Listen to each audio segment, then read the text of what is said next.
which is be aware always of your volume. Even when you think you have to be louder, you may not need to be.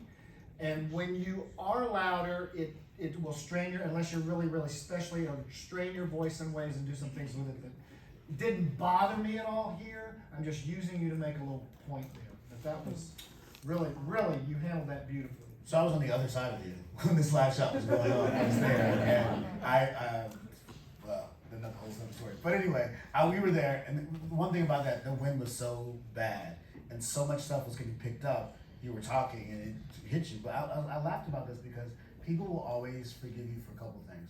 One, if you're in conditions, everyone will forgive everything, right? What they won't forgive is like you put your body in it.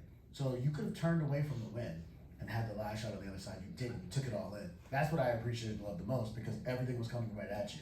And so you could see other crews during that same week were hiding under different places and not getting out in the wind. You were there. So I know sometimes it's a gimmick for us to stand out in the rain, but I love it. So it's fantastic.